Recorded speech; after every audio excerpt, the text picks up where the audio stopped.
शस्त्रसंधीच्या निर्णयावरून खासदार संजय राऊत यांनी केंद्र सरकारवर घणाघात केला। पाकिस्तानला कायमचा धडा शिकवण्याची संधी होती, तरी देखील कुठल्या अटींवर शस्त्रसंधीचा निर्णय घेतला असा सवाल खरतर विचारण्यात आलाय। तर पाकिस्तानचे तुकडे करणारे आता कुठे गेलेत असा सवाल देखील राऊतांनी उपस्थित केलाय।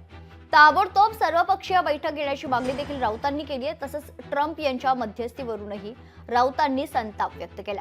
ट्रम्पने कशाच्या आधारावर मध्यस्थी केली? भारत पाकिस्तान संघर्षात मध्यस्थी करणारे ट्रम्प कोण असा सवाल राऊतांनी उपस्थित केलेला आहे। तर शस्त्रसंधीमुळे देशाचा विश्वासघात झालाय, मोदींचा राजीनामा घ्यायला हवा असं देखील राऊत म्हणाले। ट्रम्प सांगतात आणि आम्ही युद्धबंदी करतो, पूरा बदला लेंगे ही भाषा होती, पूरा बदला लेंगे, छोडेंगे नहीं, पाकिस्तान के तुकडे करेंगे। कुठे गेले तुकडे? कोणत्या अटी शर्तींवर तुम्ही ही युद्धबंदी केली यासाठी एक सर्वपक्षीय बैठक ताबडतोब व्हायला हवी आणि त्या बैठकीला प्रधानमंत्र्यांनी उपस्थित राहणं गरजेचं आहे।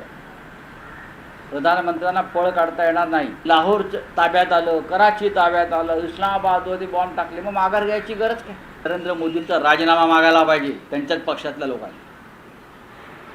नरेंद्र मोदींना पदावर राहण्याचा अधिकार नाही, त्यांनी देशाचे विश्वासघात केला आणि सगळ्यात आधी अमित शहांचा राजीनामा यायला पाहिजे।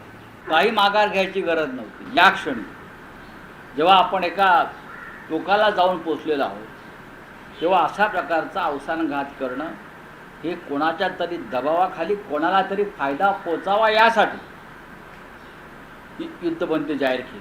जगामध्ये भारताला मित्र नाही, 500 देश मोदी फिरून आले, पण भारताचा मित्र कोण त्यांनी सांगावं। ठामपणे या युद्धाला पाठिंबा देणारा, भारताच्या बाजूने उभा राहिलेला त्यांनी देश दाखवावा। ते नावं घेतील जपानचं, पुतीनचं, ह्याचं त्याचं, होय भारताच्या युद्धाला आम्ही पाठिंबा देतो। प्रेसिडेंट ट्रम्प त्याच्या संबंध काय? एका सार्वभौम राष्ट्राच्या निर्णयामध्ये हस्तक्षेप करण्याचा प्रेसिडेंट ट्रम्पला अधिकार काय? हा त्यांचा पापा असेल, या देशाचा पापा नाही आहे। तुम्ही पापा घेत बसा त्यांचा, आम्हाला काय पडलेलं नाही आहे। तर यावरच नरेश मस्के यांनी देखील आपली प्रतिक्रिया दिली, ऐकूयात।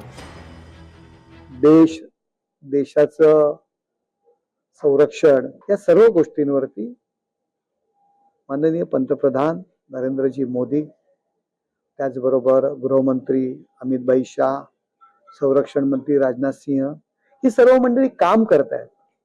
देशावरती ज्यावेळी अशा पद्धतीची संकट येत असतं त्यावेळी टीका टिप्पणी न करता देशाच्या पाठीमागे उभे राहणं गरजेचं असतं। हे काम विरोधकांनी करायला पाहिजे, एवढंच मला बोलायचं आहे।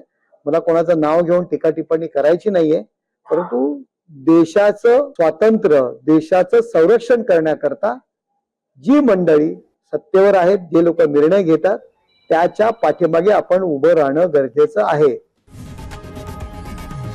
लोकशाही मराठी ऐका, पहा, जागरूक रहा।